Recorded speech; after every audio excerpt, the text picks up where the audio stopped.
ہو جب ایمان لائے تو آپ نے ایک ایک کافر کے گھر کے دروازے پہ کھڑے ہو کے کہا کہ تم کمزوروں کو مارتے تھے، میں تمہیں بتانے آیا ہوں میں محمد عربی کا نوکر بن گیا۔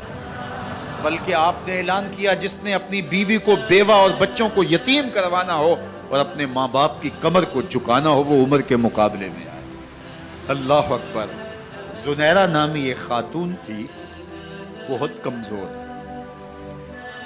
راوی کہتا ہے کہ اس کی ہڈیوں میں گودا نہیں تھا، عشق رسول تھا، اور اس کا ظالم آقا اس کو مارتا ہے، اور جب مار مار کے تھک جاتا ہے ادھر سے عمر آ رہے ہیں، یہ اسلام لانے کی پہلے کی کہانی ہے، ادھر سے عمر آ رہے ہیں تو اس نے کہا عمر تم جوان آدمی ہو تو یہ چھوڑتی نہیں ہے اپنے نبی کا نام، ذرا تم آؤ۔ عمر کوڑا پکڑ لیتے اسے مارتے مارتے مارتے تھک جاتے ہیں تو پانی پینے لگتے ہیں، تو کہتے ہیں مجھے تیرے پہ ترس نہیں آیا لیکن میں ذرا پانی پینے لگا ہوں، اور پھر گلے کے اندر ڈال کر کے کوڑا اور اس کی رسی کو بل دیتے ہیں اور اس کی آنکھیں باہر نکل آتی ہیں اور کہتے ہیں بلا اپنے نبی کو جو تیری آنکھوں کی بینائی واپس کرے۔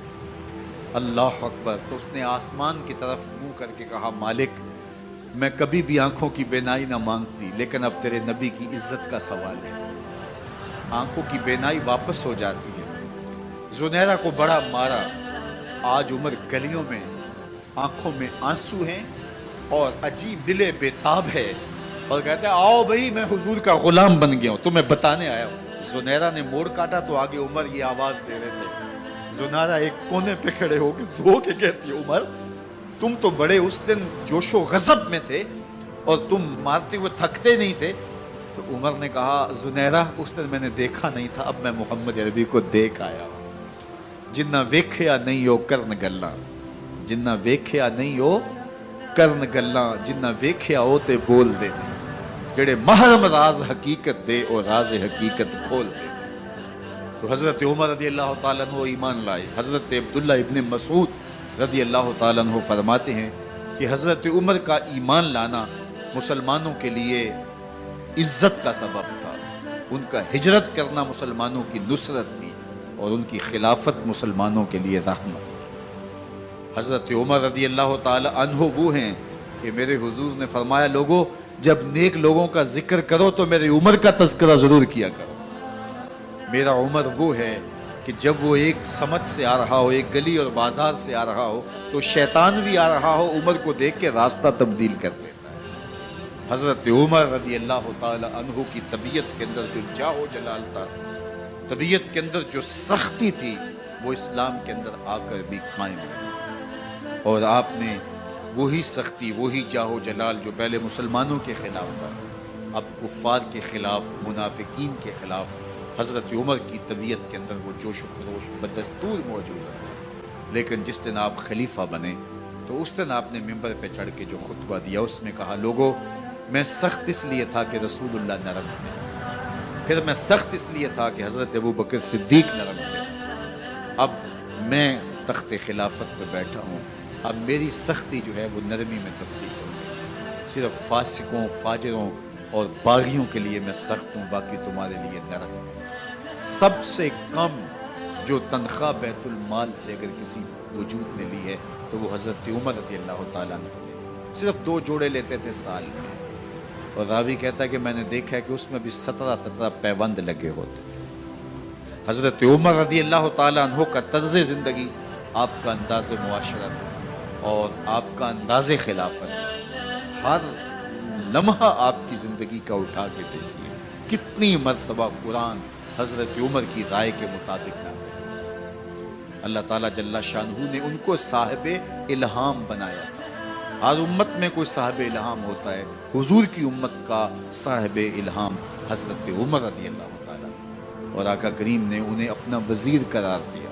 فرمایا میرے 2 وزیر آسمانوں میں ہیں، 2 وزیر زمینوں میں ہیں، آسمانوں کے وزیر جبرائیل اور میکائیل ہیں اور زمین کے وزیر ابو بکر اور عمر رضی اللہ تعالی عنہما۔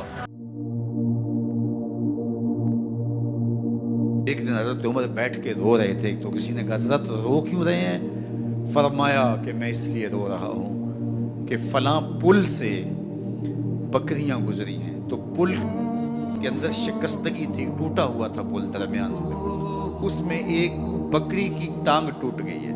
تو میں ڈرتا ہوں کہ میرا رب یہ نہ پوچھے کہ عمر تو نے پل صحیح تعمیر نہیں کروائے تھے کہ ایک بکری کی ٹانگ کیوں ٹوٹی ہے.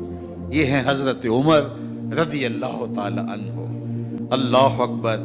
تو اللہ تعالیٰ جل شانہ نے حضرت سیدنا عمر بن خطاب رضی اللہ تعالیٰ عنہ سے جو کام لیا، مختصر دور خلافت کے اندر 10 سال 6 ماہ 4 دن آپ نے خلافت فرمائی ہے، لیکن کہاں سے چلے اور یہاں مکران تک، بلوچستان کا حصہ ہے، یہاں تک آپ کے سلطنت کی حدود وسیع ہوئی.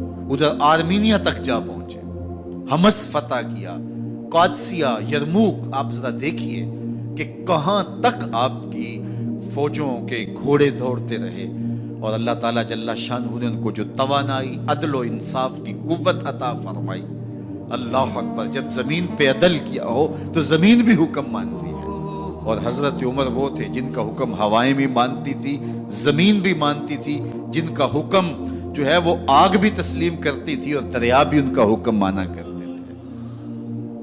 مصر کے اندر یہ رسمیں بد جاری تھی کہ سال کے بعد ایک دوشیزہ کو زیورات پہنا کے اچھے لباس میں ملبوس کر کے دریا کی بھیڑ چڑھایا جاتا، اس کی قربانی دی جاتی، اس کا خون بہتا تو دریا چلتا. جب مسلمانوں نے مصر فتح کیا تو گورنر نے لکھا کہ اسلام تو اس طرح کی رسوم کی اجازت نہیں دیتا، لیکن خشک سالی ہے، لوگوں کی فصلیں ویران پڑی ہے، تو حضرت کیا کیا جائے. تو حضرت عمر رضی اللہ تعالیٰ عنہ کاغذ کے ٹکڑے پہ لکھتے ہیں بسم اللہ الرحمن الرحیم. مصر کے نیل کی جانب عمر کا خط لکھتے ہیں، اے نیل اگر تو اللہ کے حکم سے چلا کرتا ہے تو چل، ورنہ ہمیں تیرے چلنے کی کوئی حاجت نہیں ہے. اور قاصد کو کہا یہ خط لے جاؤ اور جا کے دریائے نیل میں پھینک دو. قاصد جا کے خط دریائے نیل میں پھینک دیتا ہے، پانی آتا ہے، ایسا دریائے نیل چلا 14 صدیاں ہوئی ہیں آج تک کبھی بند ہی نہیں ہوا. دریا حکم مانتے، آگ نکلتی ہے. لوگ حضرت عمر رضی اللہ تعالی عنہ کے پاس آئے، حضرت لاوا پھوٹا ہے، آگ نکل رہی ہے اور مدینے کی طرف بڑھ رہی ہے، اب کیا کیا جائے؟ فائر بریگیڈ تو زمانے میں تھی نہیں.